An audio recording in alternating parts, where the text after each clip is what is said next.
What's up, North County? You're with the Rebel Bear and Backstage Pass. Tonight, my guest is Mr. Al Martinez. Al, how you doing, brother? I'm doing well. Thank you so much for coming in. It's my pleasure. We have been friends for a really long time, man. Yeah. I can't remember. Well, I came up in '93, and then shoot, you guys were, you know, hitting all the clubs and stuff, and then I got to kind of creep in on the tail end. Yeah, you were the sleeper, bro. You were the sleeper. It's I was in the audience taking notes. Well, you must have taken some good ones because, man, when you came on the scene, it was like, holy shit, who the heck is this guy? So it's making up for lost time. Yeah, it's been quite impressive and quite, for me, quite memorable because I've had the honor and the pleasure of actually performing with you and being in a few bands with you, which has been really fun. You know, I gotta say thank you for that because that helped me gain my little bit of notoriety too. You know, so to me, it's all good there. So born in East Los, huh? Yep. And what were you doing there when you were a little kid? Yeah, families from Watts, you know. And, nice. Then my grandfather built the house, and my aunt still lives in the house. Really? Yeah. Wow, very cool. A long time. So awesome. my early memories was, you know, down in Watts, and music was like very soul, like, you know, Soul Train and stuff like that. Oh, okay. So that's kind of what all that I used to listen to. And was your first instrument guitar, or did you play something else? Yeah, it's guitar. Guitar. And when did you start that? I was about 9 years old. 9? What kind of guitar? What was your first guitar? Like your very first, the guitar where you grandfather gave it to me. Yeah. One of those kinds you probably got, you know, some guy, you know, down in East LA at Alvera Street. You know. Right, $5. Yeah, it wasn't anything good. You know, I think I sawed it in half. You know. Probably had the action that made you actually play better in the long run. got you know. Used to strumming, and there was something about it. There was a connection. Right. Just learned a couple chords and went for it from there. Yeah, just making noise, you know, trying to tune it. Now, when you started out, did you have anyone to jam with when you were a kid, or did you just kind of roll on your own? Oh gosh, you remember the stereos that we had that had like cassettes and an 8-track and a record player. Oh, yeah. We had the microphones too, right? Uh-huh. So I'd stick one of the microphones into the guitar and run it through the amp, and I thought, wow, this is really cool, you know. So I just started, you know, recording myself, and that, I think it taught me more than anything else. So that stereo was your amplifier. Yeah. Awesome. It didn't have an amp. For all you kids, out there wanting to figure out an amplifier and you don't have one, well, there you go. That's pretty cool. And then there was a kid down the street, and his dad played for the Everly Brothers or something. Oh, no shit. Oh, yeah. Awesome. And they're a musical family. His dad did studio work, and so he'd get in his little Opel car and his guitars and go to Hollywood and record and come back. And so this kid I started jamming with, certainly like, you know, Chicago, 26. Oh, so cool. We'd sit cross-legged in the front yard, you know, and he had long hair, and everyone in his family had long hair. And so it was like, this is getting pretty cool. Wow! Now his dad was like a studio gun for the Everly Brothers. Yeah, he played with them, and then he didn't say much what he did in Hollywood. He'd always take his guitar to work, so I think he did studio work. That's cool. And it's like, wow, this is really neat. Yeah, to know somebody in that levelity of that, because that's almost, as a kid, and even now, you know, you think about it and you go, it just seems so far off from what we do.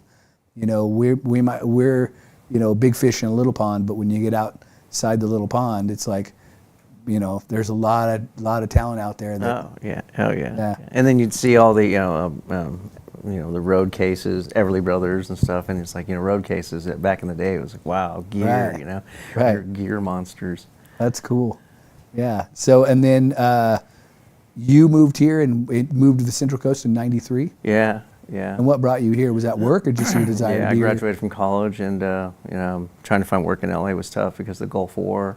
Right. And no one wanted to hire anybody, and so I just took this one job, and they weren't going to pay you with money, they were going to pay you with vouchers. That's how bad it was. Really? Yeah, so I said, well, okay, I'll take something. What were the vouchers, like for food vouchers and stuff? Or just like, we'll promise to pay you some money, you know. It was just, I took the job, you know, because it was that bad. Were they able to give you like a place to live? Like, did they? They ended up paying us some money, and it wasn't much, but I was able to get my kids out of LA, right? Because, you know, which at that time it was still expensive. Which at that time, 93.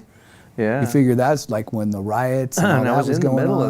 That was crazy times going on down there. Yeah, I just left where Reginald Denny, the truck driver, got beat up. I just left there, and you know, people were, you know, being savages, burning down the city, and I had to go back in one of the days, and I got sick because it's toxic, and so I just like told them I couldn't come into work, and I didn't feel good. And then they said, well, you need a doctor's excuse. I had no money, you know, so I said, forget it, I quit.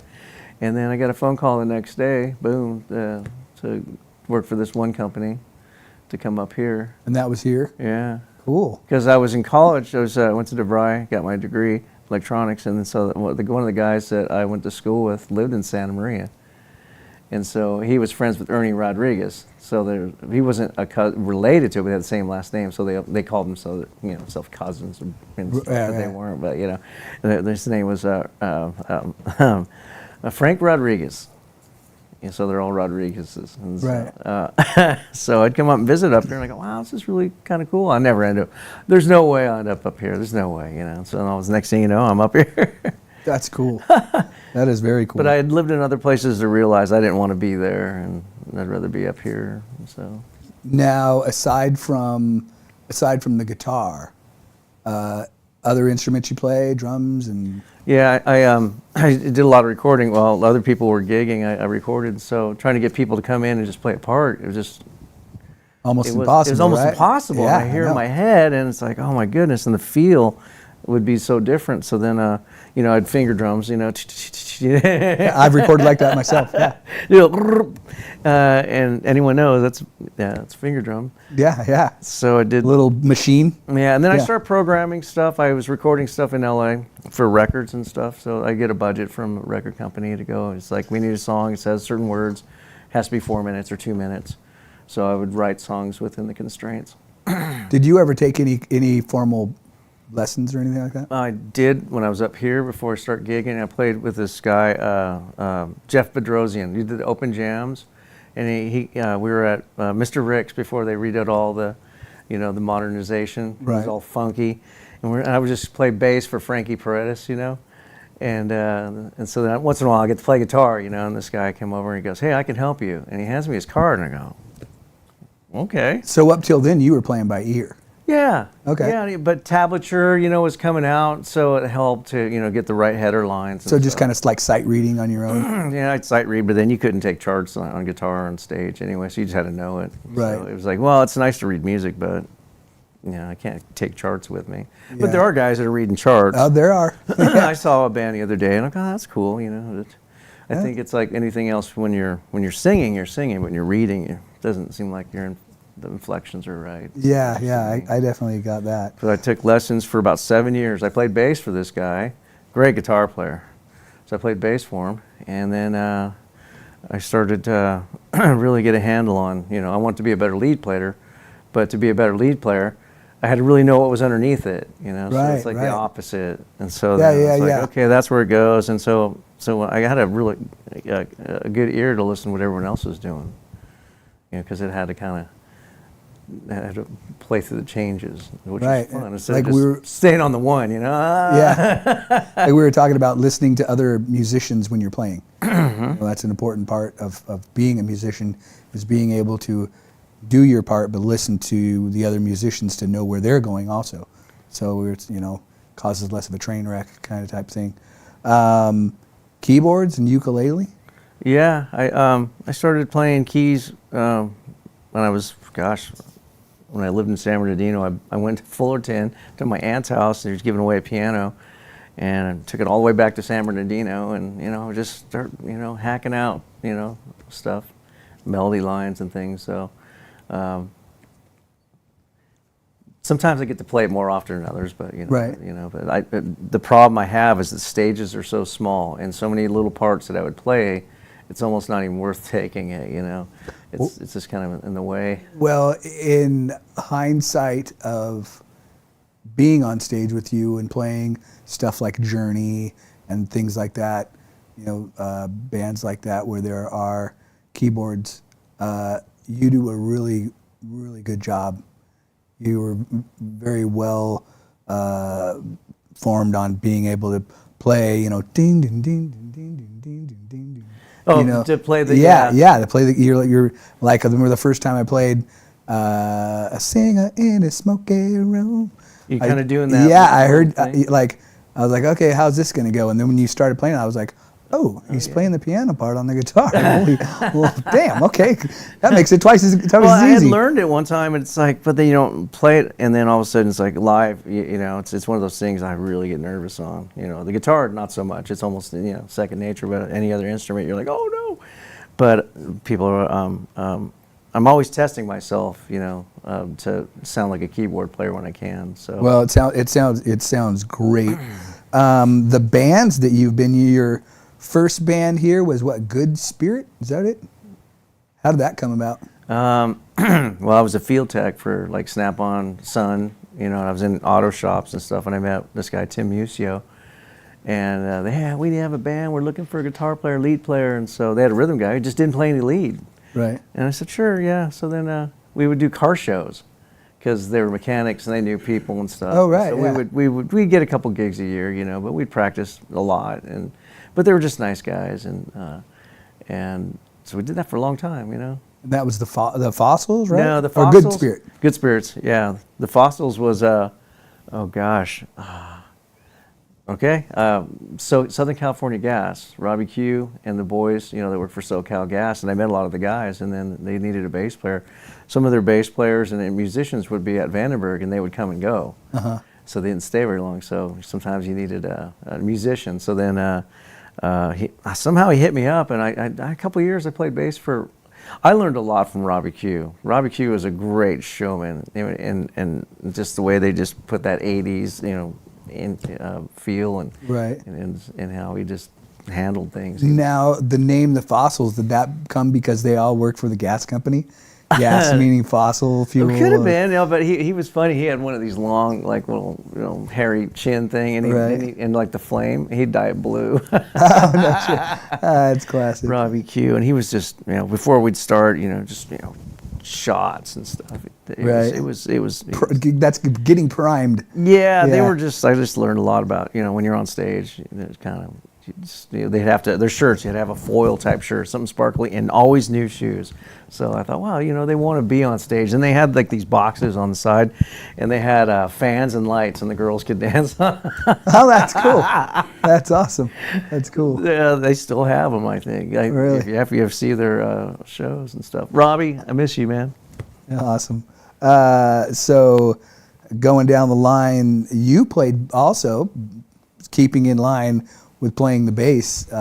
You played bass for Jax for 5 years? Yeah, it's about 5 years. Wow. Yeah. And who was all that? Darren Llewellyn, obviously Llewellyn. The lead singer for the band Jax, the leader of Jax, right? For a long time. Who was all in that band?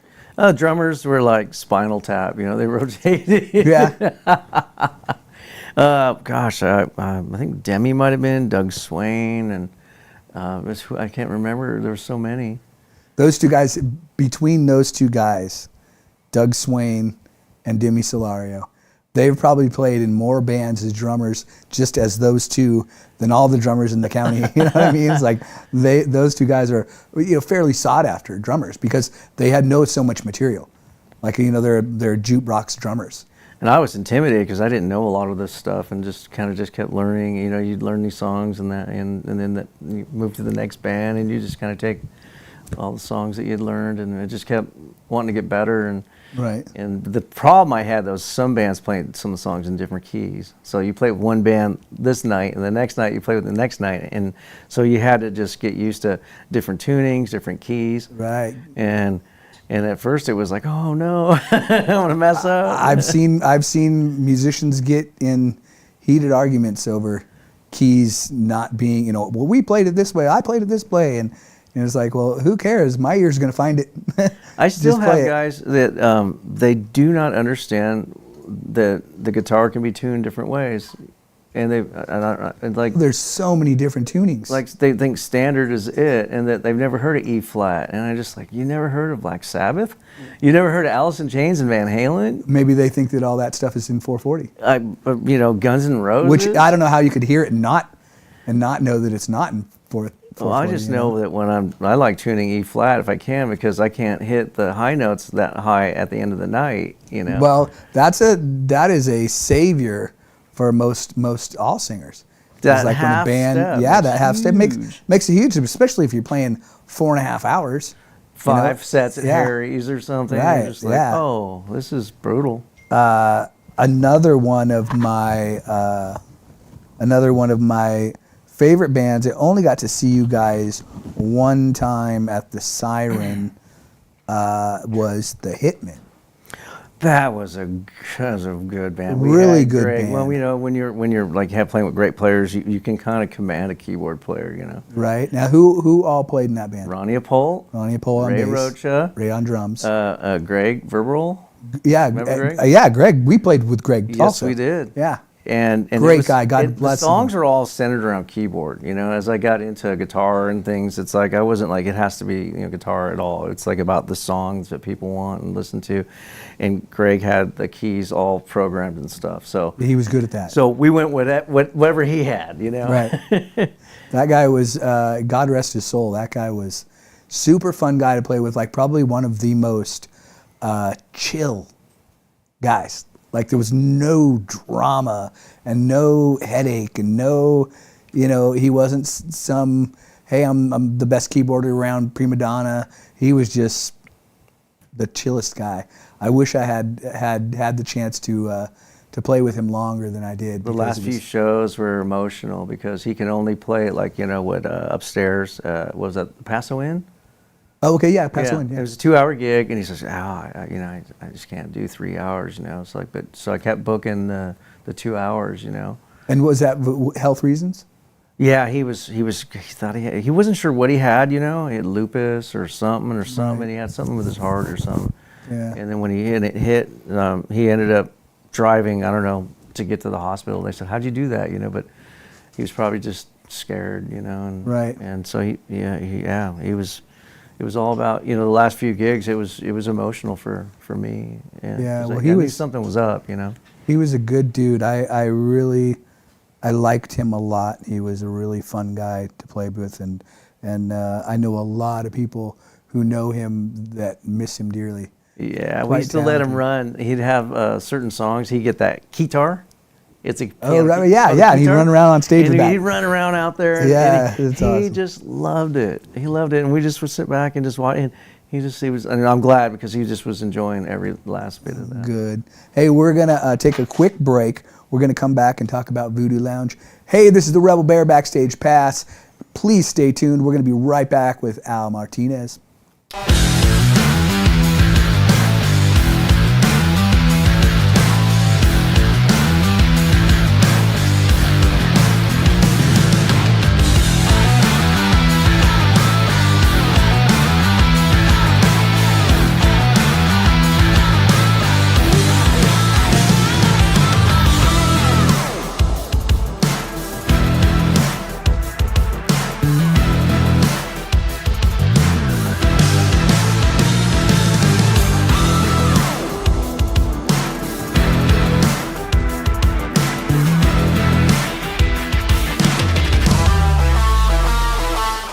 Hi, it's Alex with Suprema Meat Market. We are a Mexican meat market with a taqueria.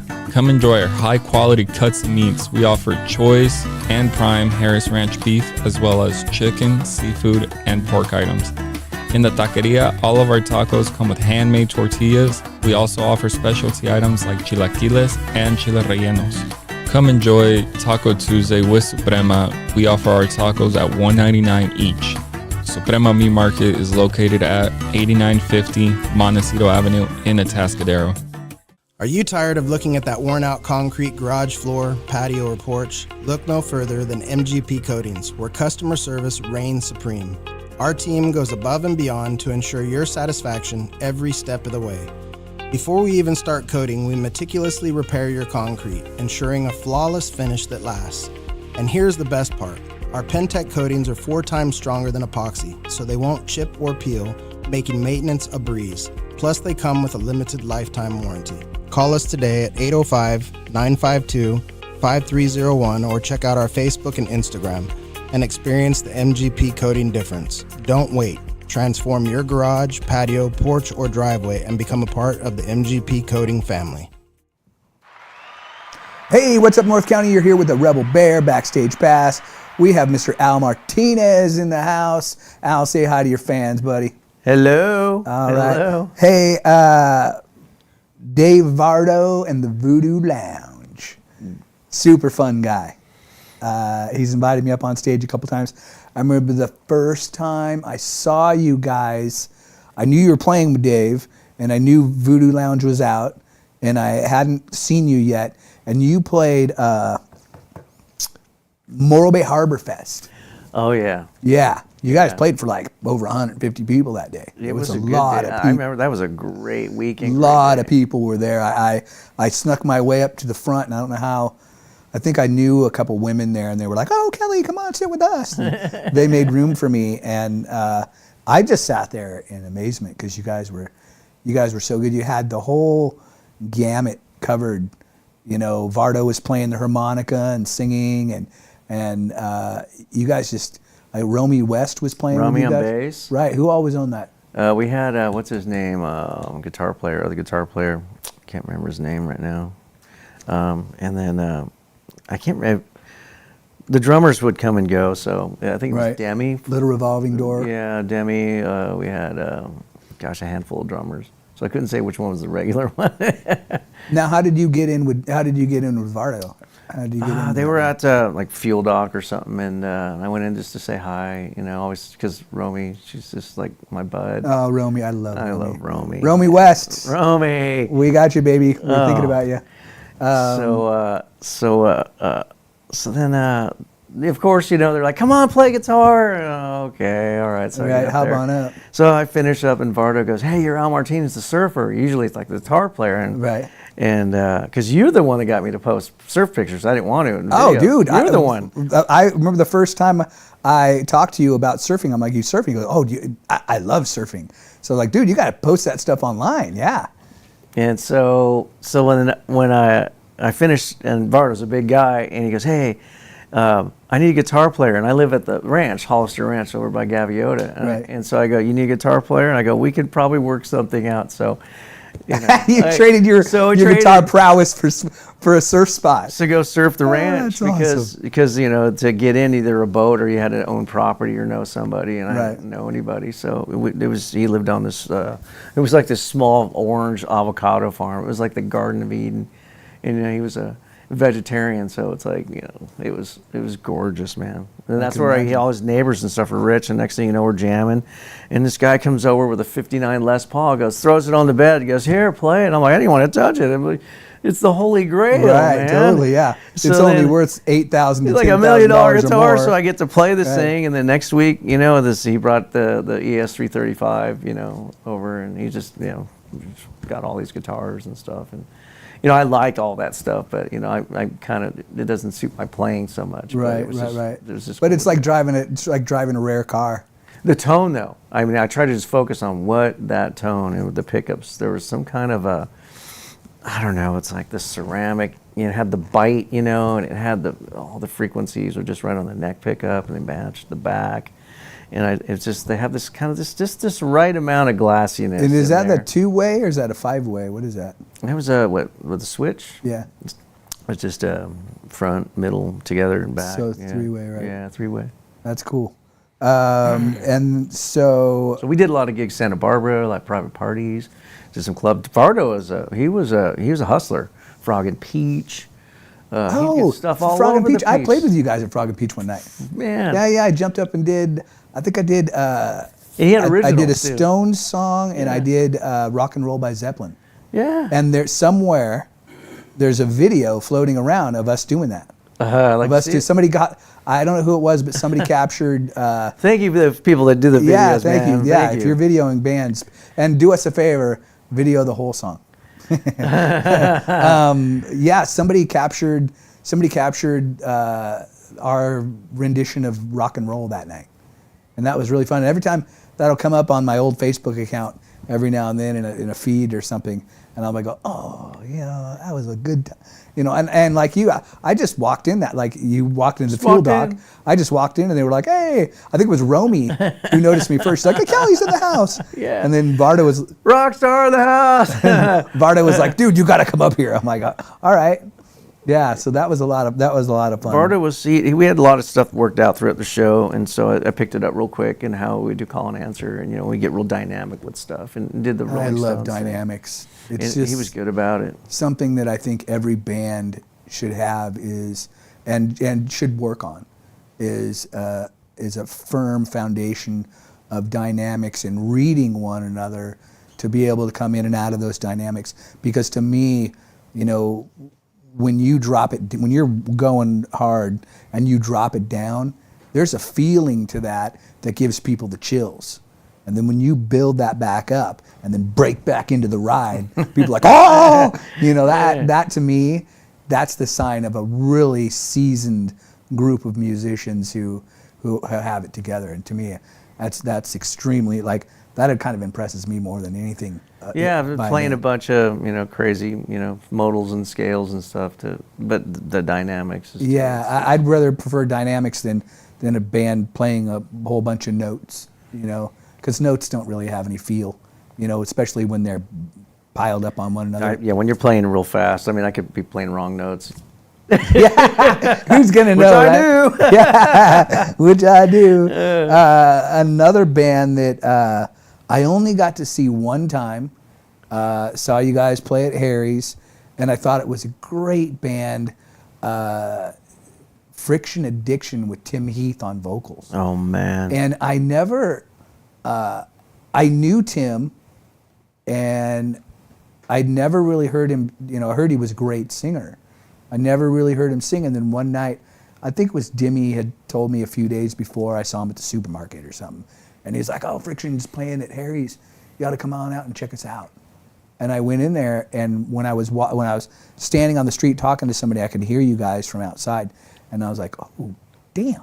And I went in, and I sat down, and I watched you guys. I was just like, and Tim had this, like his vocal, like you three, you Damien, Dimmy, like you guys, the triple D's, the double D's, triple D's, what double D's, yeah. Yeah.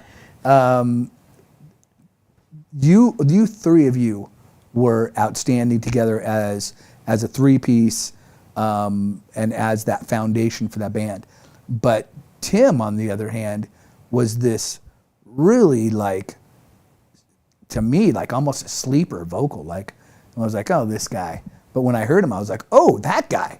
Like, he was really good. But what really impressed me was he had this kind of like nonchalant, sloppy, cool stage presence where he'd swing his mic, or I had to watch out when he do he'd that. throw his Tambourine. mic. He'd throw his mic stand out with his mic on it, right?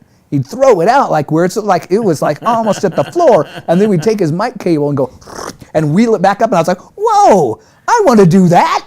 It's like He's a great front. I wasn't used to that. Great frontman. Man. So I always, when I saw you guys, after that, I always thought, man, that is a really good band. Like, your song selection was great, all that.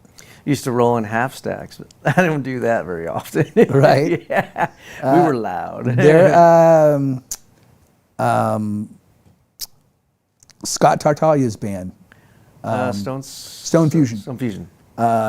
He still rolls with the full stack in Harry's, which, he separates it and puts it on each side of the stage, so he gets that stereo separation, that stereo. But we got what Harry's has, like, the nice sound system now, and Charlie McClure, Charlie's so great, man. So I just bring in a little amp, and it just puts it just right. And so easy to work with. He's such great. a nice guy. It's so nice because I don't think anyone knew how to run that other old board in there. Yeah, that board was weird. I went there one time and said, I don't know how to run it, so if you don't have anyone here, I got to go. It had its separations. Like, you had separations from the monitor mix to the main mix to like mixes where each band had their own mix and they could program it in. It was weird. Yeah. It was like people would come in and you'd be like, okay, we got our mix set, and then you come back the next time and be like, where's our mix? And somebody would have erased it. And it was like, oh, okay, I guess that's what we're doing. We're erasing each other's mixes, which I always thought was weird. So how did Friction Addiction come about? Oh, that was gosh, the family was doing a lot of stuff, and I was kind of just sitting home, and the phone rang, and it's Demi Solario. He's the one that kind of opened the door for me to start playing, because Harry's was like, taboo. You couldn't go to Harry's, and I didn't go out, just once in a while to see bands play and stuff. So, do you play covers? And I said, yeah, kind of know, fair share. And so he goes, you want to do a gig? And I go, sure. And I said, when? He goes, in about 5 hours. That's awesome. Down there. And so that's how I auditioned for Friction Addiction. And Tim's looking like, here's this guy walking right in, right, and so I was terrified, And so I got through it, and then they kind of smooth me out. You kind of have a little look. You got to have a little swagger. You got right. You gotta because cool. they had that look. Their shirts open. Yeah. Damien's got his hair, and Demi's got his hair and stuff, and I'm just like a computer guy. You know what? There's something to be said for that computer guy. I call it a sleeper. It's the guys the people that you least expect are the ones that will really, like, most people look at me that don't know me and go, okay, whatever. And then they hear my voice, they're like, how does that come out of you? And it's like, well, I don't know how it comes out of me, but it does. Yeah. So there's a lot of people that are like that are out there that you look at and you might not, I've judged way too many books by its cover that I'll never do that again. No, when I was playing bass for Frankie over there, over the open jams and stuff, I played bass a lot. And my music teacher would like, hey man, come on in, baby. Everyone's baby. Hey, what's your story, man? What you got? What's your story? The guy got this rickety little tiny amp, and so he plugs it in, and the most amazing things come out of it, and then he puts it back and disappears. You never see him again. Crazy. So you just never know, So I'm always just thinking, this guy could have it, So right. just gotta sit there and support. All right, well, we're going to take another quick break. We're going to come back and we're going to chat about the amazing band Shameless and all your time spent with those guys. Hey, this is Rebel Bear. Backstage Pass. Please tune in. Please feel free to type in and ask Al any questions. I know he wants to answer a few. We'll be right back. Backstage Pass, Rebel Bear. What's up, North County? This is Teresa Branch with Airflow Filter Service. We are a family-owned business right here in the North County. We have air filters, oils and lubricants, and hydraulic hoses. We provide services that include air filter cleaning, DPF cleaning, and waste oil collection. Come check us out at 1140 Ramada Drive, and we can help you with all your automotive and industrial vehicle needs. Hi, this is Omid. And Deanna. At North County Junk Removal, we are a business known for helping our neighbors and our community. Let us help you save money and get rid of any unwanted items. And rest assured that our professional team adheres to global standards of safety and recycling. We are fully licensed and insured for your peace of mind. We are locally owned and operated, and we look forward to helping you with all your junk removal needs. Please call us at 805-769-6966. This is my office. Hey, what's up, North County? We are back here with the Rebel Bear and Backstage Pass, Mr. Al Martinez. Gus, we got your question there, and we wanted to say, Al, what do you got for that question about your strings and your setup? So most of my guitars are a lot of Floyd Rose, so they have to be set up. So I have two. So I have one of them set E flat, and the other one's standard. So if someone calls me for a band that's tuned standard, my Floyds are set up for that, and the other one. So I'll put them on, let them stretch for about a week, kind of hammer on them, and then lock them down fine tune them, and then I'll play on them for probably maybe month or so. But I'm playing another guitar, so I switch back and forth. I rotate, and then just complete the cycle, come back around. So the strings will last me. I know if I change them out within 2 months, I won't break a string on stage. And I use really, really thin picks. So like if you're using a bigger pick and you hit that thing, you could snap it real quick, which I've done. But my touch is a lot lighter. I can't really staccato pick as quick with that pick, but I don't really pick that fast too much overall. Right. And I'll write that one. and Romy West, we wanted to say hi to you. We saw your little thing. And the dudes, thanks for tuning in. We love you guys. The dudes will be out soon again. They just played the Poorhouse a little bit ago, and they're probably working on some more material. So they'll definitely be hitting the stages soon. So look out for the dudes. Great band. And the setup, let me get real quick on the setup. Go right ahead. I do my own setup on my guitars and stuff, but a lot of my guitars are custom made from Carvin or Kiesel, and I don't have to do anything to them. Now, how did you get about that? Did you just order those? Yeah, I go through the catalogs and I kind of sometimes it's about a particular wood. Like the headless one I got, it was swamp ash. I want swamp ash. I had built one.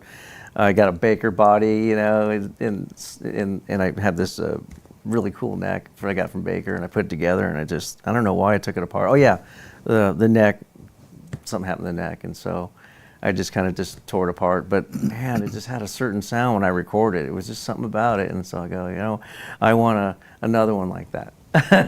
That's cool. And so I just had it ordered up. And now, are those any more expensive than, say, a regular guitar? They're a little bit more expensive, but since they don't have stores and such, you can get a really nice guitar, playable, shreddable guitar for just under $2,000.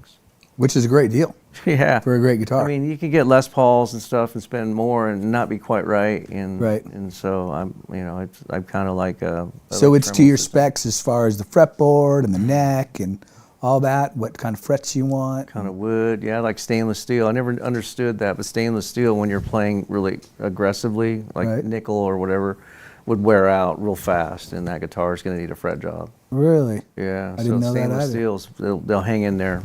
They'll put up with the abuse, and so when I turn the guitar on, it's wore out. Well, I'll tell you what, if there's somebody who puts some frickin' abuse on a guitar, it's you, my friend. So I'm looking at it myself. The last one you posted, we're at the Poorhouse. Oh yeah. That's a great solo. I was just trying to just go out there and just go crazy, man. Yeah, I think if you really listen to the video, you can hear people just going, "Oh God!" You can actually hear people going, "Oh, what am I watching?" It's like, this is insane. We were kind of also maybe poking the bear a little bit because we opened up for Van Halen. So we were just really trying to give it, local boys just giving it. And I think that I think we put it on notice where when you first have the bass player come out and watch you from side stage, and then a third of the way through your set. You look over and the whole band is standing there watching you, giving you the thumbs up. I personally, they were looking over at me and they were giving us a thumbs up, and I was like, yeah! And you could tell they were digging it. And when you're the opening band and you have the headliner giving you props, that's all right. I'm digging that. That was just every bit of passion, because your situation and stuff, and it was emotional. I mean, it was like. Yeah, it was that was like my last biggest show. I think I had played the fair. Kelly's Heroes. Right. Played the fair a little bit before that, and then left High Voltage, and then I don't know. Leslie called me up and said, "Hey, could you put something together?" And I was like, "I could probably put together Kelly's Heroes." She goes, "That would be great." And so there you go, Kelly's Heroes, and what a fun band. Just the last few times we've been on stage, it's just like that magic's there. It's like your voice is strong, and then you leave, and I'm like, oh, okay, I really gotta just kick it in. But you already got everyone wound up, so it's like it was kind of easy to fall into. So inviting me up on stage at Harry's a month or so ago was super fun. And then I didn't want you to go. Yeah, I didn't want to go. And then last weekend, I was on my way to rehearsal, but I wanted to see Dave I wasn't sure I was going to be able to get in to see the jammies, and unfortunately I wasn't. So that was my chance, being in North County, to see Dave. And the second I walked up to him and gave him a hug, and he's holding me and he's like, "You're getting on stage, first thing." And I'm like, "Oh, okay." And then we stood there, and the next thing I know, he's like, "Let's go, we're going." And I'm like, "All right." For me to So- get on there with like Dave and Jim Stromberg. Yeah, it was Jim, what a monster. I get to play a guitar, and we push each other. You know what I mean? And the way that we play off each other, it's like no other, man. that musical camaraderie that you guys have is. Yeah, because I was just terrified because he's so good. You know, like, oh, I hope I don't let him down. But No, I think there's mutual. a magnetism between, especially the three of you, that like Dave, he's just so fluid, for one, and super fluid, and yet he's just so chill on stage. Yeah, And he's a lot of fun, and we do like orchestrated things, you know, Yeah. the big trash can endings, and Stromberg, he's comes from that jazz background, so he can play anything. I think the stuff that we play is probably so easy for him that it lets him just get nuts, and he's right in the pocket and still getting nuts, because to him that stuff that's child's play to him. It is. Shameless Shameless, that's where I got to with play with John Wessel. John, I don't know if you're checking us out here on What's Up North County, Spotify, or YouTube.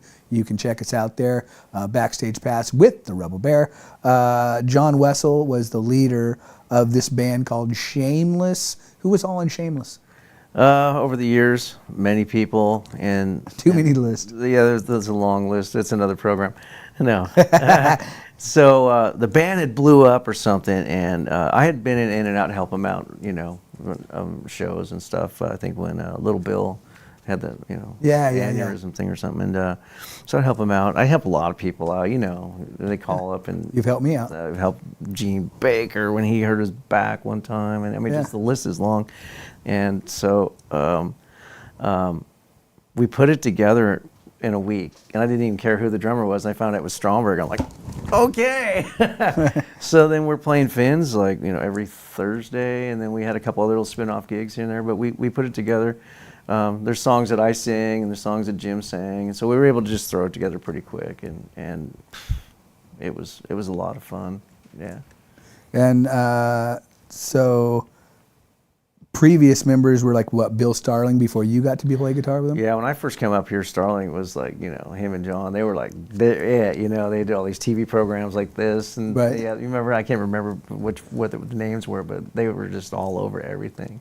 Yeah, well, Bill's quite, now he has the Heavy Cats. Yeah. And he also has original band White Star. Wow. So he's doing a lot of great stuff. So I've known him since like '92. I remember now when I went in the music store, one of the first guys I met in the music store was John Wessel. Really? One of the first guys, and he's like in there, just probably like tired from like gigging all night. He's in the music store. Hey, how's it going?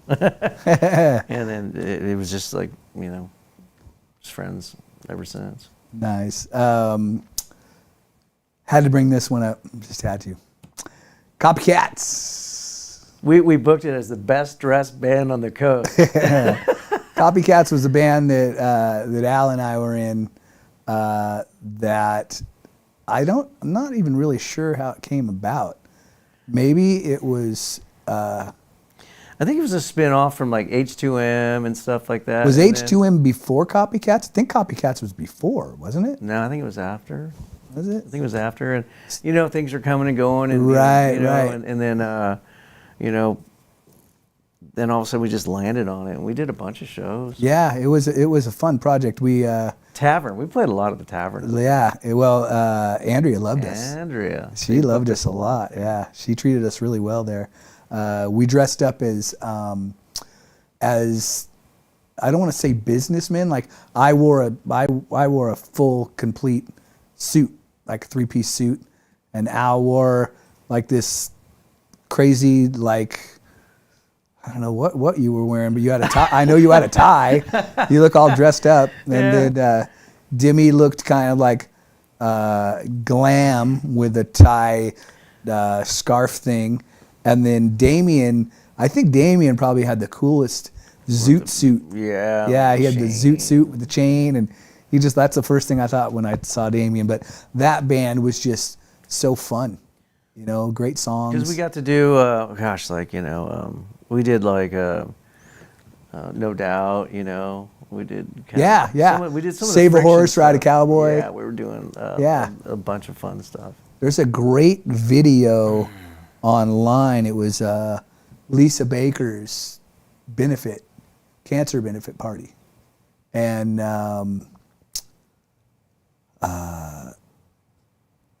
somebody, Dan Petrie videoed the whole show. It's like a good 45-minute to an hour show. And he did the whole thing. And it is bumping. Like the crowd is just, like everybody's up against the stage and the crowd is just bumping the whole time. Like that was like, I'm glad. Thank you, Dan, for recording that because. And when you were in the hospital, we did that one benefit, and he did a bunch of video and stuff. Yeah. Stuff popped up on YouTube, I think, too. Yeah. It was a lot of fun. Yeah, It's he's really good about on that. It's video trippy to stuff. see that because I was like, this is the guy that missed out on all of it. It's like, dang it. So yeah, and so the Copycats, not sure, but Copycats led into H2M. I still think that was before. Yeah. Heavens to Murgatroyd, and then we went to Copycats, and So yeah, maybe you're. I did the Copycats was like was that Calvin Klein, I think, logo. I stole it. I thought that women, guys, people love animals, cats, So it's like, well, let's try the cat angle and see how many likes we get. There's always that angle to it, Right. And then I took the Calvin Klein Copycats. I tried to do that. Well, But we never could get the spelling right. I think everybody had their own version of how it was Now, going is to be it spelled. copy or copycats? Yeah. Ah. Yeah. I think you're right, though, that because I was in high voltage and I started Heavens to Murgatroyd with Ray Westfall. Rocha Was it and Westfall. Yeah. And Gert, not sure Gert's last name. Delane? Gert Delane. Yeah. Yeah, Gert Delane played pull. bass. Yeah, Gert's great bass player. Oh, these guys Yeah. are great musicians. Yeah, like man. Gert's We were is so like- lucky to play with all these guys. Gert It's was like another total sleeper. First time I walked into the studio, I'm like, oh, who's this guy? And man, he plugged in and started. I was like, oh, damn. He used to play with Danny Carvalho. Yeah, And I played Gert a little is with great. him, a lot of shows with Danny. Danny came off drums and went on to guitar, and so I was playing guitar with him. Yeah, I was able to. I basically asked Ray because Ray bailed out from it, and I said, "Well, hey, do you care if I use the name?" And he's like, "No, man," because I came up with the name, but he came up with the original logo. And then when you started playing with me, we kind of ditched that old logo, and you came up with the kind of a new. I think it was a new logo that we had or something. I think they branched off to do like that. I think it was like a tribute, like They did. what was that called? Was it Rock of Ages or something? No, it wasn't Rock of Ages. It was Hollywood Boneyard. Hollywood Boneyard.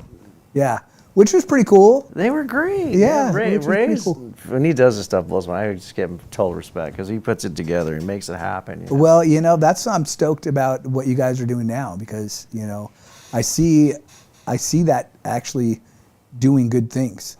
Because for the music is fact so that nobody fun to else play. is doing that Yeah, right now. we play all the same kind of, I like playing people. Like And that's stuff. to let you guys know, that's a band called Purple Legacy. That is there you go, right there. So you got Ray Rocha, Andy Shellcross. Who is your singer? Danny Carvalho. Demi, okay, and obviously Al there with his guitar. So that right there is Purple Legacy. They've been working on a bunch of material right now, and they're going to be coming out. When would you say, maybe? Maybe another 4 or 5 months, maybe or so. Oh, damn! See, they're keeping it under their locks. Well, we had these other songs that we had down. We had like 20-something songs without a singer, but there were just songs that no one was playing. And it's I can't believe I'm playing like the Heaven and Hell album from Black Sabbath, the whole album. Right. Just and White Snake, which is so much fun to play. Super. You know, it's like, you know, Dio. We're playing like Mob Rules, Black Sabbath. You know. Well, the fact that you have a singer that can actually pull that stuff off. So we're not rushing it. We're just trying to find the one. Good for you. I hope my band doesn't rush it. I mean, I know everybody's excited. We always rush it, you know. I know everybody's excited to get then- out, but I don't want to do that. I think you guys are being smart by not rushing it. But like I said, if you have a singer that can actually pull that stuff off, kudos, because that stuff is. I mean, if you're going to truly do it right and truly be in the register, Yeah, well, you better have your act together. We're gonna work on some stuff where, like, you know, maybe you can stay on the lower side, but he has some range, you know. So it's like you start to open out, then where it gets comfortable. Right. You know, the singer coming into a room with Andy and Ray and me, and we got it down, and just going, oh my goodness. Well, Andy and Ray have been playing together. They're so you know tight. that I know of since like 2009. Yeah, they're kind of like, okay, I'm gonna do this here, or the kick and the bass right there, you know, blah, blah, ready, set, go, and man, they're like, you know, They're locked. Yeah, they're definitely locked. and they do it real quick. And they're both really, really amazing at their craft. Yeah, I Hey, went in well- there. I learned a lot of my music. I didn't want to be unprepared. We're going to come back and we're going to talk about your gear. So, hey guys, I hope you're staying tuned. Please let people know we're here and Backstage Pass, the Rebel Bear. What's up, North County? We'll be right back. Hi, this is Dave Story, small game hunter with Story Termite and Pest. We're a full-service termite and pest control company. From rodents to termites, we can take care of all your pest control needs. Call today, we can tailor a pest control program that will meet your needs and budget. Contact us at 805-460-0650 or at storytermite.com. Remember, we don't have customers, we have friends.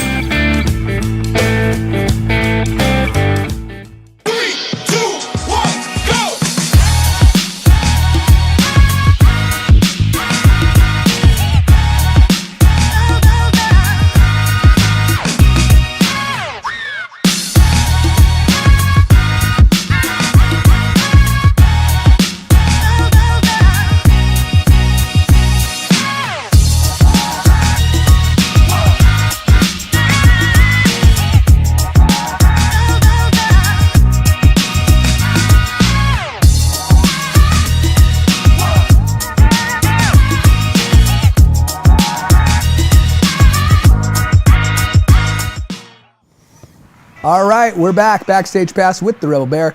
I have Mr. Al Martinez in the house, and he brought his little baby. Does your little baby have a name? You know what?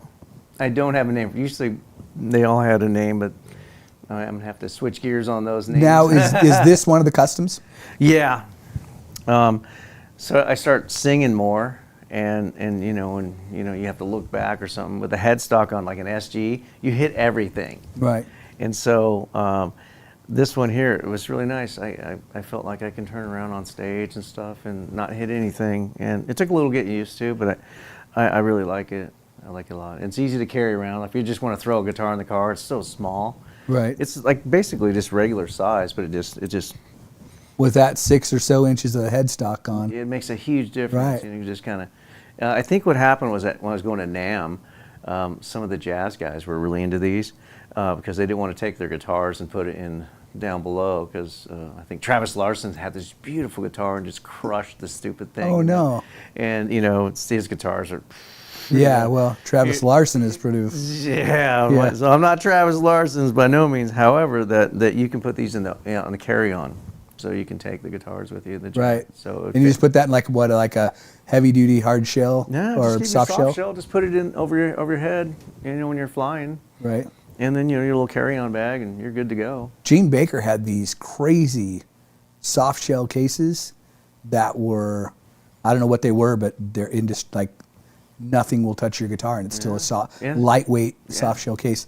Yeah, he was selling them for like $100. I wanted one really bad, but I don't take my guitars out much, so I was like, what's the use? When you're gigging, and I didn't want to get too expensive type guitar, because it's going to get dinged. Someone's going to do something. Right. Those shells, the case is real nice. You can just kind of tuck it behind the amp. Now that tremolo system, what is that? It's got a hip shot. The name of them are hip shot. Oh, okay. And so this is really weird. It's the quickest it's changing strings on any guitar I've ever had. So you just kind of screw it all the way in, and then you undo this here, and you pop the string out, put the new one, pop it in here, put it in here, pull tight, tighten it down, boom.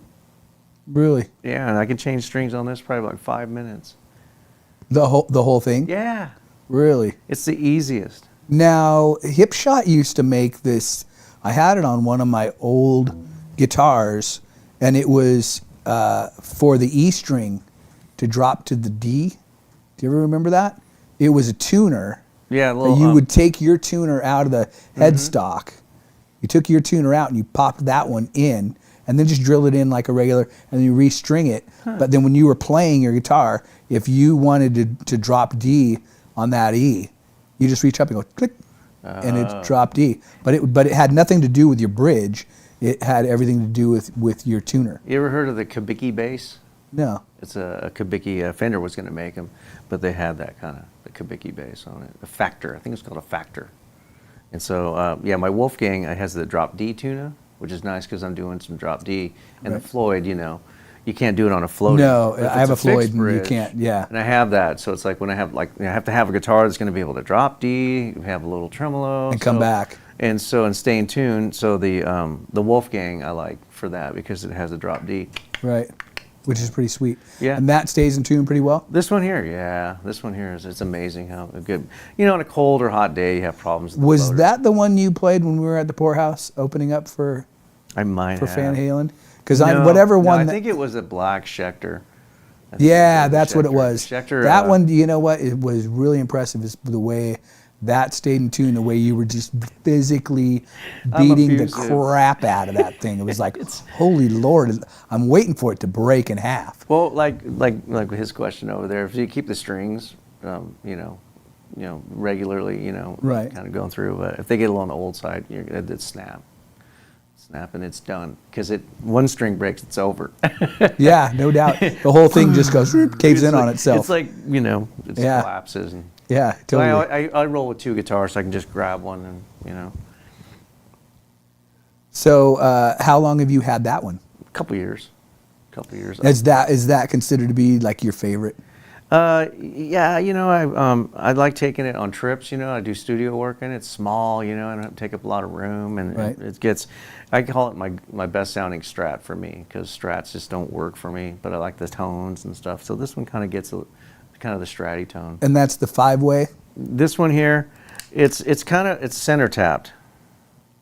So you can get like a single coil out of some of the Oh, pickups. okay, right. So the way they wired up, you got the humbucker, and then you got a single coil out of it, and then you got, your probably these two. I can't remember. I have to tap on them, but it goes single coil, so I can get really. So my guitars are set up like that. Most of my carbons are all. So I can get the humbucker to be a single coil. And are either of those pull pots? My other one is a Yeah. pull pot, and this one. That's here what I is have wired on. up that That's way. what I have on my Schecter, and I didn't know for the longest time that it was a freaking pull pot. And then I was just in the studio one time working on some songs that I had written. My band, we were in there, and I was like trying to, I wanted a different tone for this piece, because I was just doing this picking pattern. My guitar player was playing, my buddy Billy Graz playing something kind of behind it, and I was like, I don't know how, but I turned it and then I pulled it up on accident, and I was like, oh, damn, and so that was kind of cool. The Schecter, the reason I got it was because it has a Sustainiac in it. Oh yeah. And so it's like an E-bow built into the guitar, and I like when I was doing Los Gatos to be able to get so much sustain without a lot of noise. Right. So I can hit a note and just last forever. And Carlos would hit those notes, Or like if at the end of a song I want to hit and have feedback, I hit the switch, and it's boom, insta feedback, just perfect. And then there's like a 3 selector switch, and you have like 3 octaves that you can get. There was a perfect. company that made a guitar, Sustainiac. Fernandez. Yeah. But it was like $600, and the electronics was just like Baker would struggle with it maybe, and he's a genius, right? You Right. know? And so, but it was like I don't want to mess with that at all. I played. I don't know how. I was playing for some little cheesy garage band, and this guy, older guy, who was like 30. I think I was in my early 20s, and saw us playing, and then he came up to me and goes, "Hey, I have a band, and you should sing for us."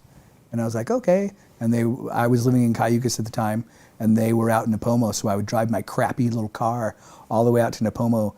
And the first time I jammed with them, they're like, "You're our new singer." And I was like, "Oh, okay." And they gave me these stickers, and the band was called Stingray.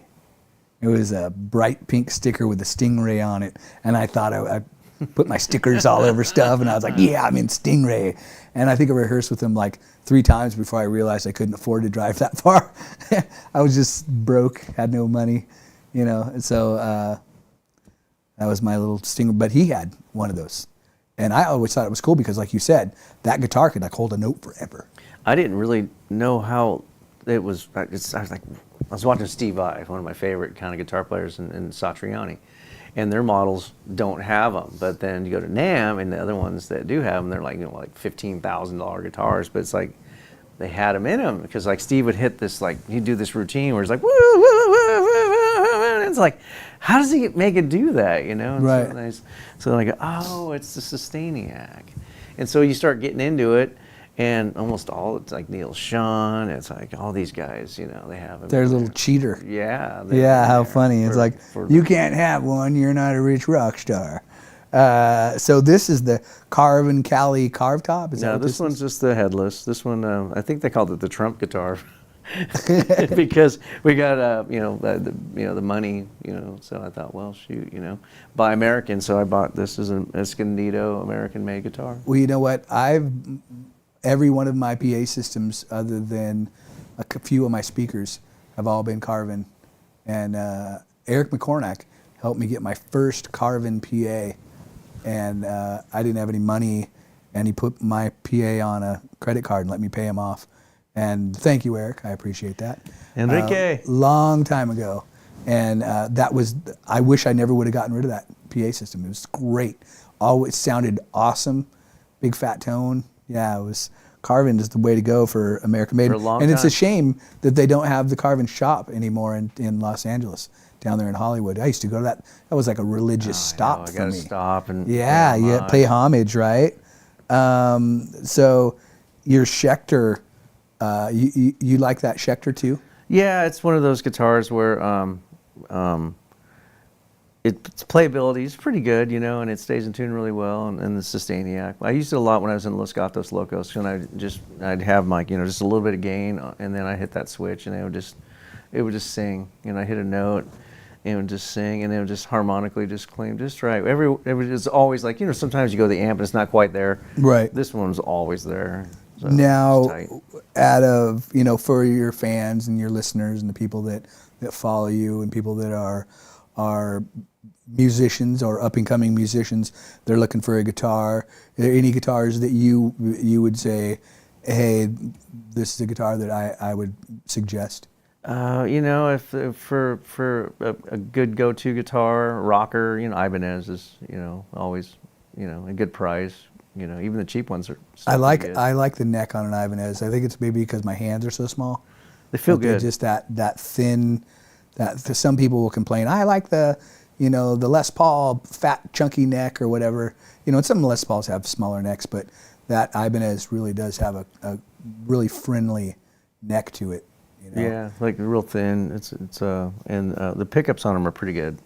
So for me, a lot of my guitars, I like to have the pickups almost all the same. It's kind of, like it or not. But if I grab this guitar and I plug it into my rig, it sounds like the other one.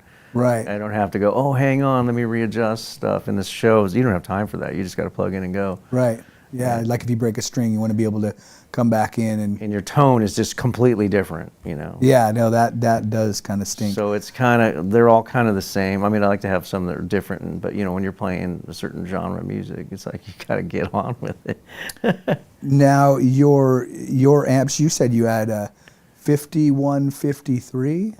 Yeah. And that's made by Fender. Now, the 5150, that was a Peavey, right? The early ones, yeah.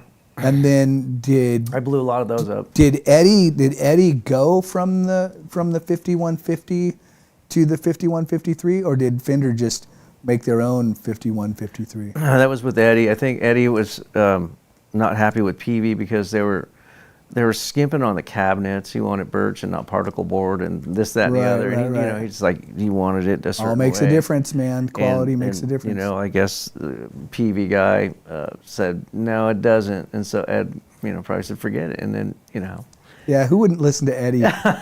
Really, dude? Come on.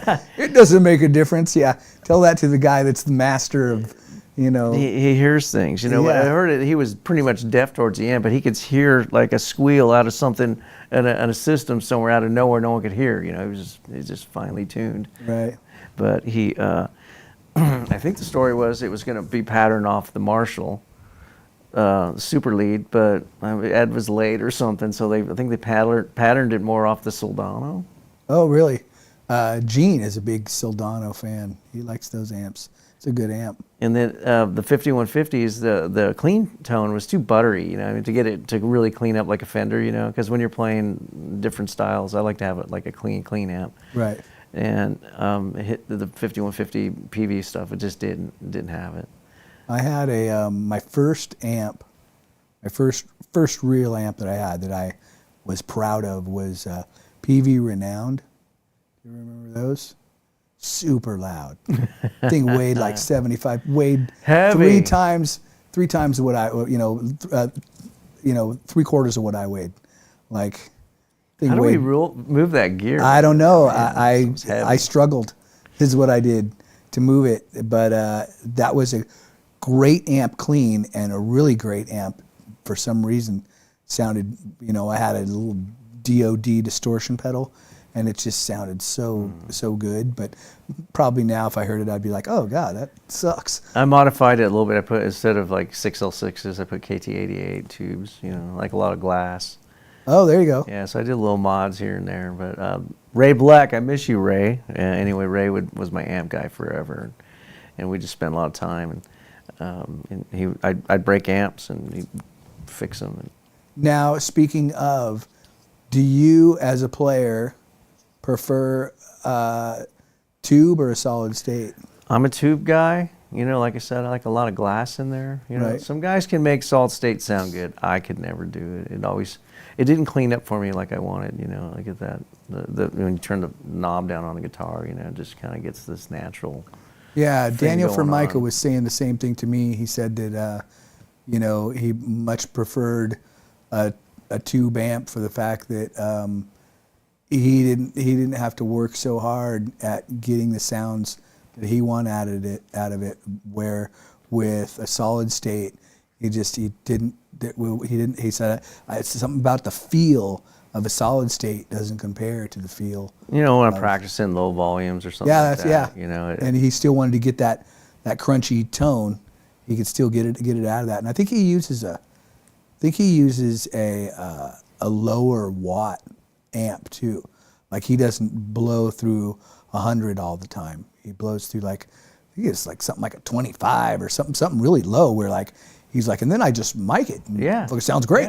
Yeah. I started doing bigger shows, bigger bands, and there's no room for big amps. Right. So I had to tuck in somewhere. It's getting high. mic'd anyways. And so it's getting mic'd, and so then I just got comfortable with that. I prefer a lower stage volume. A lower wattage amp, you can really get some Crank that You can gain. get a little bit more warmth out of it, I think, for me. Right.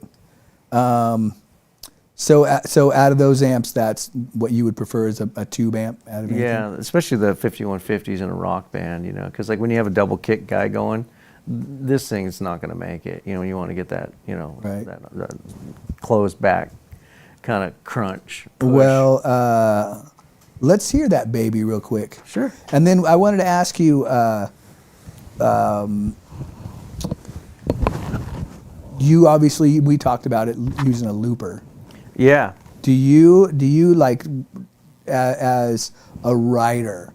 So for all you people that are out there and you're writing music, do you consider like using a looper to help you write material? Yeah. Like, is that something that? A lot of Because to times. me, I have a looper, and when I'm writing, which it hasn't been much lately, but it helps me kind of come up with newer ideas when I'm hearing a rhythm and I think, oh, well, I could do this under it or whatever. I find myself experimenting with different voicings, you would start going. You start doing weird kind of double stops, you know, Right. where you normally you're trying to hold down the rhythm, but you would start doing.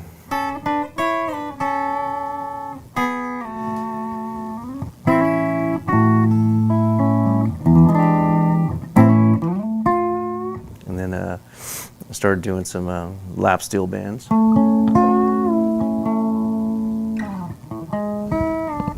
Did you ever get into much country at all? Yeah, I studied it for like 7 years from Jeff Really? Virtuoso. So you do some good country picking? There's some licks that, you know, I use, you know. Like at the end of the song, it would be like, you know, like in your key of A, you would just go. That chord's only used once. But I would do like.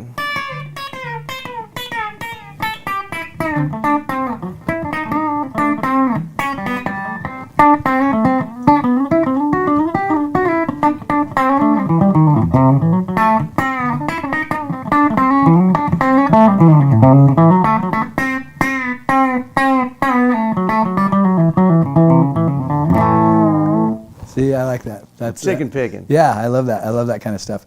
And now, can you get? Obviously, you can get the crunch out of that too, right? Oh yeah, but you know what? I saw a video one time, and it's like, how do you take a Fender amp and turn it into a monster? Right. And I'm like, wow. So I went through a lot of pedals. You know, I like that Boss, that orange pedal, but I would blow them up all the time.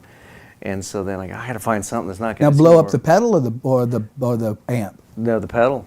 Really? Yeah, because it's like it's dimed, you know. And so I needed to find. Now, is that just frying the electronics in it or I what? don't know what. I just kept blowing them up. Really? But this yellow one, I got a yard sale, and it will not die. So now they that's short why I out have it on in there. you, or is that It how? just all of a sudden it just loses it. It just kind of sounds like a. So it's weak. Yeah, it just Really? doesn't have that.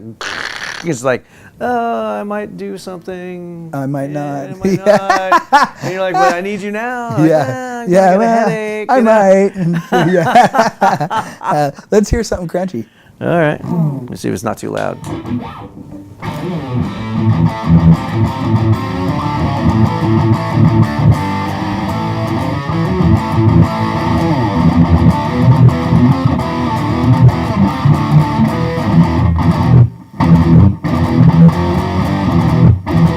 A little more popping.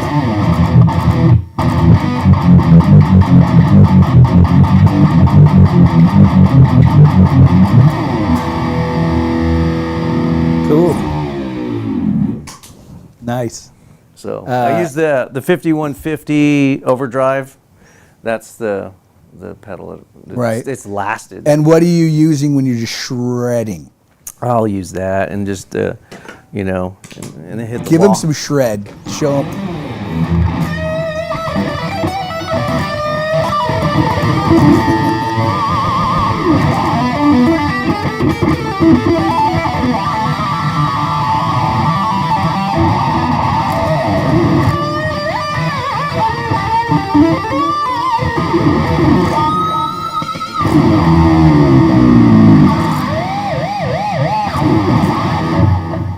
And that, my friends, is why Al Martinez is one of my favorite guitar players to play with, as well as one of my favorite people to hang out and just bullshit with, because he's such a great guy and such a great guitar player.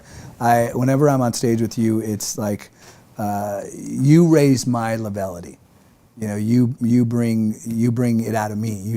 You say that I bring the volume up, or however you say it. I do that because that's what you do for me. So thank you so much. Hey, we're going to take a quick break. We're going to be right back with Al Martinez. I got some questions I'm going to ask him. So tune on back. Backstage Pass, Rebel Bear. My name is Jennifer Borhone-Wescombe. And I'm Haley Wescombe from Borhone Auto Center. Borhone Auto Center is a family-owned and operated GMC dealership. We are your go-to dealership for quality vehicles. With a vast inventory and personalized service, we are here to make your purchase seamless. Whether it's a luxurious Yukon or a rugged Sierra, we have the perfect ride for you. Come see us today to experience the Borhone family difference. We are located on the corner of Highway 46 East and Golden Hill Road in Paso Robles. Atascadero isn't your standard getaway. We're unique, just like you. We're growing, transforming, and figuring it out as we go. We're a town filled with innovators, artists, makers, and game changers. We're a little bit country, a little bit funky, and always authentic. We're here for your good times, your slow times, and your changing times. We're all in Atascadero. Come see for yourself. Learn more at visitatascadero.com. Hey, welcome back, Backstage Pass with the Rebel Bear, here on Spotify and YouTube. What's up, North County? You can tune in there for the show. Here with my very good friend, Mr. Al Martinez. And I was going to have Al show us this patch or this thing he has to play the guitar like a piano, which I think is really cool because a lot of bands need a piano, and you got this guy, you don't always need one. So we're doing a lot of bands, Doors or whatever. That you need that, that B3. Yeah, Not them. Yeah, the Hammond. Oh, damn.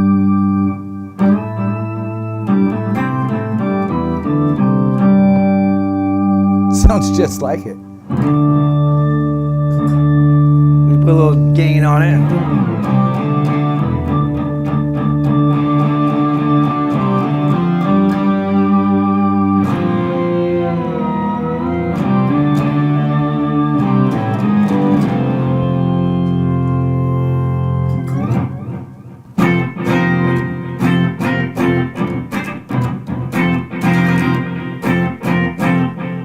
So you kind of maybe sound like Prince, maybe. Right. It's better than just a guitar, just kind of just like. Right. So it's my new acquisition. So when I have a chance to do a keyboard part, it's just easier to hit that than have a keyboard on stage and. Do the Just a Small Town Girl. Okay.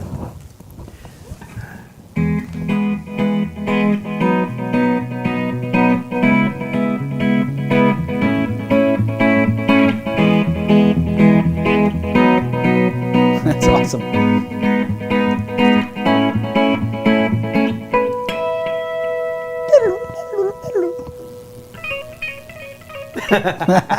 Just a small town girl. Oh, you want to do it? Oh, there's a copy strike. You Yeah, right. You Yeah, can't we might do any of that. Yeah, stuff I probably anymore, can't. No fun. You play 10 seconds of it. 10 seconds. Okay, all right. 1. Come into the solo too. 4. Okay, no, we had 10 seconds. Yeah, go All for it. right. All right, 1, 2, 3, here we go. You just sing it? Yeah. Here we go. Just a small town girl. She living in a lonely world. She took the midnight train going anywhere. Just a city boy, born and raised in South Detroit. Yeah, I love that. The first time I ever played that song with you, and you broke into that, I was just like, yeah. So, It's hard singing and play because you got to go all the way to sing and drop it right out and come bam right into like clean and singing, and it's like everything's happening at once. So that was one. Gene and I did a lot of Journey songs, but that was one song that we never got to do together, and I always wanted to do that with him. But having the chance to do it with you was super cool, and we're gonna do that coming up. Yes. Yeah. When you guys come, when are you doing that? Rock Art live at the Oceano Eagles. What is the date on that? It's like April 5th or something? 6th. I think we're at Harry's first. Okay. So Rock Art is with obviously Al Martinez, Demi Solario on drums, and Mr. Johnny Punches of Mean Gene Band on bass. And so they're a 3-piece called Rock Art, those 3 guys, doing a bunch of really cool tunes. I've had the chance to go in and jam with them a couple times. So when is your next couple shows? The next one is at Harry's on the 6th, Sunday. So Sunday the 6th at what, 3 o'clock? 2 to 5. 2 to 5? Yeah, 2 to 5. So 2 to 5. Or don't you guys do 4 hours there? Yeah, probably 2 to 6 then. Okay, so like Yeah. 2 to 6. Yeah.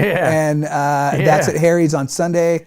And then you play in another week or two? Yeah, the 19th at Oceano Eagles. 19th at the Oceano Eagles there on Front Street in Oceano. I'm going to try to be at both of them, and I'm going to try to sneak myself up on stage with these guys. There's no sneaking. So that'll be a lot of fun. I'm going to pull out some tunes I haven't done with them in a while. I usually do the three same standards. So if you guys come out, you'll be able to see me jam with them on some tunes I haven't done in a while. So that'll be really fun. What keys, when you're writing, like say you're writing material, I know you write a lot of original. What's your favorite keys to write in? Like, what's your favorite key? Well, there for a while, I bought a 7-string, and I was just hooked on key of B. Right? Just that just key of mud, B, man. Yeah. And it's the weirdest thing. So many people don't know how to play a B chord. You know? It's Well, like, they just can't grab a B chord. And I was like, it's my favorite chord, with the low B, on the. We did 7-string. a little bit of that with Gene Baker. Johnny Prunches, Brian Monzel, and I did Rebel 66. And it was all that 8-string or 7-string, whatever that guitar is that Gene built. And Gene wrote all the songs, wrote everything, lyrics and everything. I think I had one song on that demo, and it was the worst song of the whole demo. It sucked. But Gene was like, let's put one of your songs on. I was like, okay. I ended up writing, I was with Rustin Rice, Jared Smith, Ronnie Upholt, and we had a band called Hellship. So Didn't you guys make it on Slow and Dysfunctional? Yeah, it was one of my 7-string songs, that we all put together, but it was my riff, and it was the #1 song for Slow and Dysfunctional Volume 7. Really? So I hit gold on that song, but it was the 7-string, and it was key of B, and it was just magic, man. I remember when that was going on, and I was so bummed that I wasn't a part of that. I was like, man, I couldn't believe I was in it. I was like thinking, I should be on. Why don't I have something written that could be on Slow and Dysfunctional? I wanted to do that because I've never been a cover guy. The only time I played covers when I first started playing with Gene. Yeah. All the years before that, 25 years before that, wrote all my own songs, wrote everything. So when I got back here and I talked to Eric, I was like, I want to put together a band. He said, what are you going to do? I'm like, I'm going to write a bunch of original songs. It's going to be killer. And he's like, well, you're never going to play. I was like, ooh, bummer. Tough call. Off to playing cover bands. Who were all your major influences? Oh gosh. First of all, name drop a little bit. When I went to school, please do. I went to school with Jim Durkin, miss you, Jim, Dark Angel. We were just friends, and I got to play guitar with him, and we would just jam. And he went off to be, world touring guy. Dark Angel. And then, I get to watch him, Gene Hoglan in practice, and I'm just like, oh my goodness. The bar was set real high. But that's what made you the player you are today. Oh, yeah, because you had to know what they knew. They do these parties, and they knew all the Deep Purples and the Van Halens and the Scorpions and all the really long, complicated Rush. They would do like 2112. They were ripping off the whole album. Right. So I'd have to eke it out. I at one point I kind of could pretty much do it, but I don't do it in a while. I'm like, oh my gosh, I was way off. And then James Hetfield, Metallica. You went to school with him? Yep, and I was good friends with his sister, Dee Dee. Hi, Dee Dee. What was he like? He was a pretty cool dude? Super quiet, So I used to go, they lived right in the corner from me in Downey. Everyone's like, oh, they're from the Bay Area. And I go, well, yeah, I guess. But, I remember them from They Downey migrated High. to the Bay Area. Downey High. Because they didn't want to do the LA scene. Yeah, I don't blame them. So they had a band called Syrinx, and there's a guy named Jim Arnold. And these guys were all great guitar players. I mean, so I would just go watch. And I'm never going to be play like these guys, but I would just watch in their gear and stuff, and I learned by watching them, And so then the next thing Metallica, was just huge. But I wasn't really into the music per se. I was kind of more into new wave and surf music and stuff. Right. And if I was really focused on that, it would have been one thing. And I think James showed me how to play Seek and Destroy early. I learned how to like a Now, was that NAS before copy. Seek and Destroy was Seek and Destroy? Before they were signed, they had like their little cassette kind of thing, and they used to go watch them and hang out with them. There's like with the 105 Freeway. Ron McGovney was the original bass player. Yeah, Ron. Yeah. And so his parents had like duplexes and stuff. They took one of the garages, and it was just the jam room and stuff. And I had a lot of other friends that knew him better, but because they were just a little older than me. And I was like, gosh, if I was just a little older, Right. a little more, seasoned, I would have been playing. But, this funny thing is they got Dave Mustaine. And so when I was living out here on Park Hill, my next door neighbor, Chris Westfall, Chris had played with Dave Mustaine. Oh, Here really? I knew Metallica, we were in the middle of nowhere, and I knew James, and he knew Dave Mustaine. And so we would just write songs and jam, and he would show me how to play the minor shred, and I'd show him how to play country. Yeah, It was a good Chris fit. is Great player. quite impressive. Yeah, and he's doing great. Yeah. He's really doing well. I was glad to see him. We discussed a couple times about how playing in cover bands. He's like, it's cool, but I really like playing original music. Yeah, he told me that one time. He time. would record a lot. Yeah, he we told would me that one record time. songs, and his stuff is, just naturally comes out heavy. Yeah. And I had to kind of learn how to play a little heavier. He's a great guitar player, really good. I learned a lot of that kind of style from him, and I get to use it on stage now. Yeah. What are your favorite songs to perform? Oh gosh, anything like from a Metallica or anything heavy like 80s. Like right now with the Deep Purple kind of stuff, playing some of those Black Sabbath songs. Like Neon Nights. I just love playing that song. Yeah. Now is it more just the guitar parts and the guitar tones and all that? I think it's just the tempo. Tempo and Right. It brings back memories as kids. Like, oh my, this was like right. You're the playing standard, the song. Yeah. and Yeah. not like a little cover kind of thing. Which I like music if people are into it and it moves them. That moves me. Right. And I'm going to sell it. I like playing dance songs because I like watching people dance. I really like watching girls dance and the smile on their faces and everything. But as a whole, I'm way more of an aggressive singer. I can sing The Journey and I can sing the No Doubt and all that stuff, but I'm more of an aggressive singer.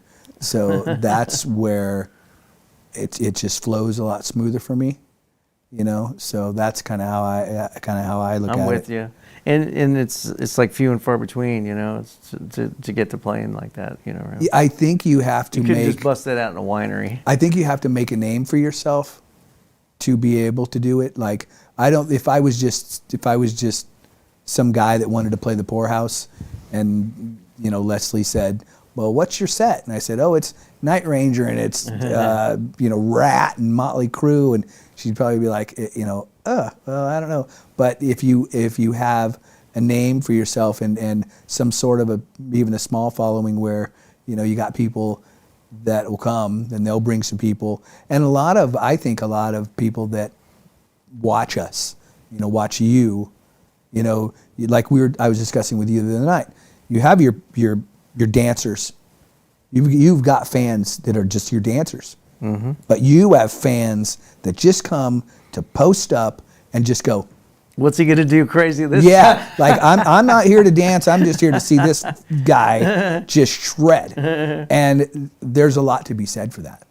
I get it. I was watching a really great band the other day, and so it's like, how do I fit into that thing? And so it's like, I think it's like you and I, we just kind of just a little more on the raw. In your face. Yeah, and it's weird because I would have never thought, at least for myself, I could see for you because you have that prowess on the guitar that really makes people go, oh, I want to watch that guy. But me, I don't do anything too special on stage. I think it's just my tonality and then a preference. I don't know why people prefer to see or hear me sing, but a lot of people do, which is very, I'm very blessed for that, because in any other standings, I probably wouldn't have that. What are some of your favorite songs to perform? Just like the Dio and all that. Yeah, or some country songs I like doing, like Save a Horse, Ride a Cowboy. I just like playing that. Yeah, that is.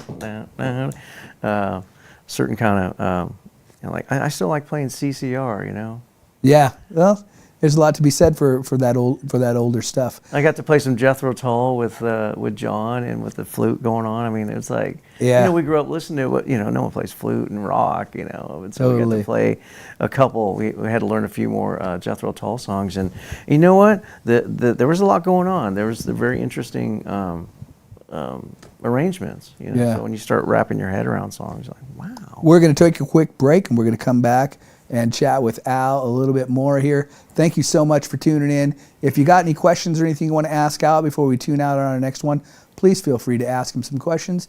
We'll be right back, Backstage Pass with the Rebel Bear.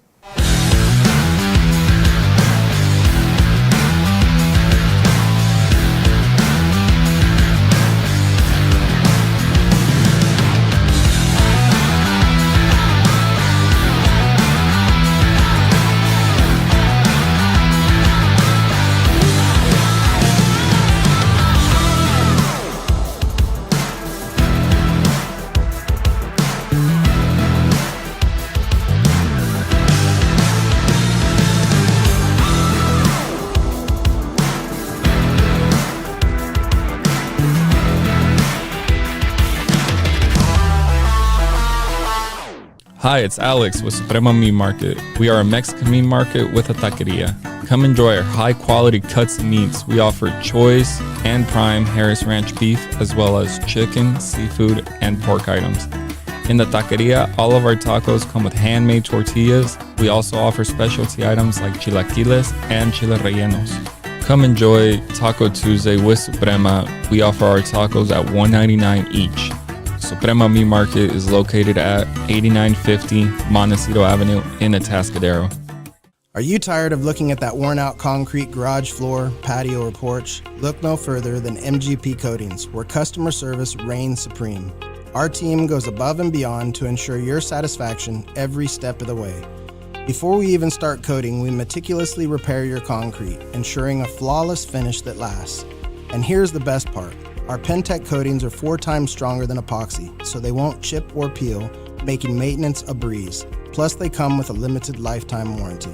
Call us today at 805-952-5301 or check out our Facebook and Instagram and experience the MGP coating difference. Don't wait. Transform your garage, patio, porch, or driveway. What's up, North County? Backstage Pass with the Rebel Bear.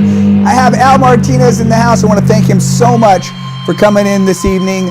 Al, shred us out, bro.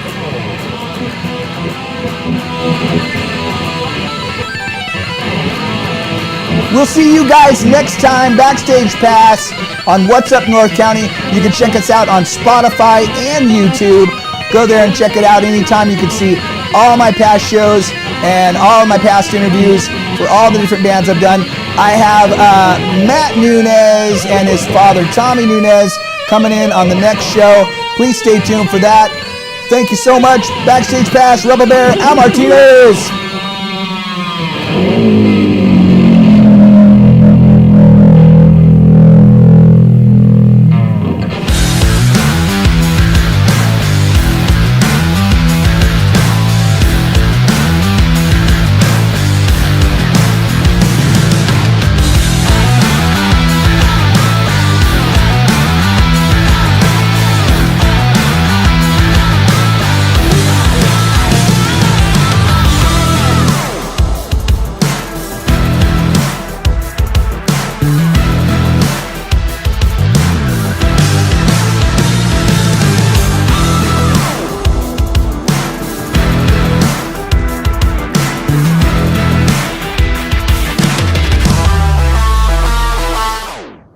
Hi, this is Dave Story, small game hunter with Story Termite and Pest.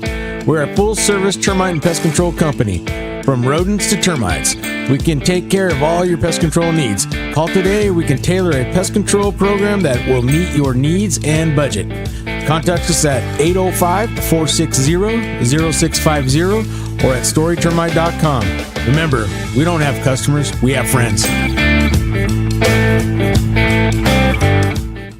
Hi, it's Alex with Suprema Meat Market. We are a Mexican meat market with a taqueria.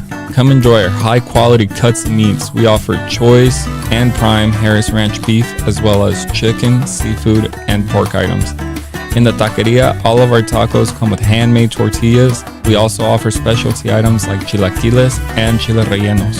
Come enjoy Taco Tuesday with Suprema. We offer our tacos at $1.99 each. Suprema Meat Market is located at 8950 Montecito Avenue in Atascadero. Are you tired of looking at that worn-out concrete garage floor, patio, or porch? Look no further than MGP Coatings, where customer service reigns supreme. Our team goes above and beyond to ensure your satisfaction every step of the way. Before we even start coating, we meticulously repair your concrete, ensuring a flawless finish that lasts. And here's the best part.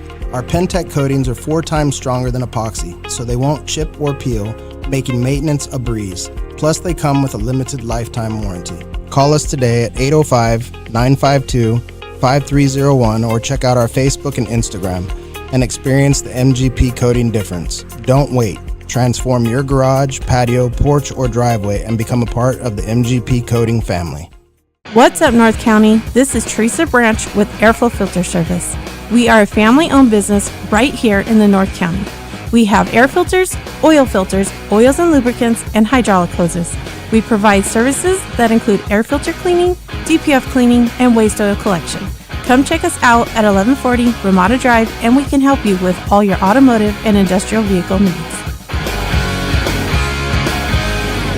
Hi, this is Omid and Deanna at North County Junk Removal. We are a business known for helping our neighbors and our community. Let us help you save money and get rid of any unwanted items. And rest assured that our professional team adheres to global standards of safety and recycling. We are fully licensed and insured for your peace of mind. We are locally owned and operated, and we look forward to helping you with all your junk removal needs. Please call us at 805-769-6966. Atascadero isn't your standard getaway. We're unique, just like you. We're growing, transforming, and figuring it out as we go. We're a town filled with innovators, artists, makers, and game changers. We're a little bit country, a little bit funky, and always authentic. We're here for your good times, your slow times, and your changing times. We're all in Atascadero. Come see for yourself. Learn more at visitatascadero.com.